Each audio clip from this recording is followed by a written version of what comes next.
Now, once I have done with the results layout, if I'd like to concentrate a little bit more on the chromatograms, I'm going to select that chromatogram layout in the upper ribbon. And this is going to open up for me a very, very large chromatogram of whatever chromatogram I have highlighted on the left-hand side. But I'd like to call your attention to a new piece of software in OpenLab CDS that is not present in any other Agilent chromatography data system, either ChemStation or EasyChrome or MassHunter or anything else. In the upper right-hand corner of the ribbon, there are a series of windows. Now, currently, the only window that's activated is the chromatographic window. However, I would like you to select the very last window that is available there that's called the Peak Explorer. If you click on that Peak Explorer, it opens up another window in our area down below that ribbon. And this is our new software package within OpenLab CDS. This is essentially a bird's eye view down on every one of the injections that I have opened on the left-hand side. Now, you'll notice that there are a series of bubbles that are available. You'll also notice that there is a horizontal blue line. Now, that horizontal blue line is actually the highlighted injection that's highlighted on the left-hand side and whose chromatogram appears in the middle panel. If I move from one injection to another on the left-hand side, it will move that horizontal blue line to correspond to which injection I have highlighted. Each one of those bubbles represents an area count of an integrated peak.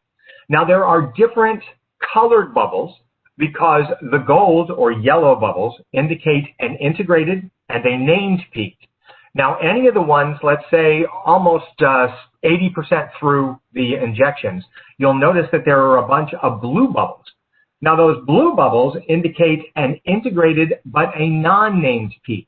And so here, if I'm looking at a large data set like these 100 injection results, I can easily see that starting at sample number 88, if I click on one of those blue bubbles about 80% through this result set, and I click on one of those blue bubbles, it will actually correspond to the chromatogram that blue bubble comes from. It will also show me on the very far left panel which injection that is currently looking at. And so I can see easily that starting at sample number 88, something happened. It pushed all of the retention times outside of their normal retention time windows.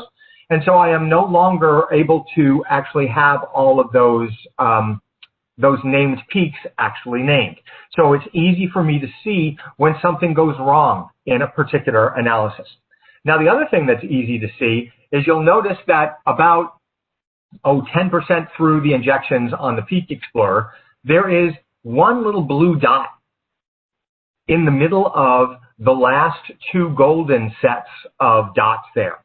Now, if I select that little blue dot, it allows me to be able to, again, highlight the injection that it's looking at, but it also allows me to be able to take a look at the chromatogram itself to see where that blue dot might be. And you'll notice that in the chromatographic window, just to the left of that, not only have I pulled up the chromatogram, but there is a gray highlighted peak that corresponds to the blue dot in the Peak Explorer.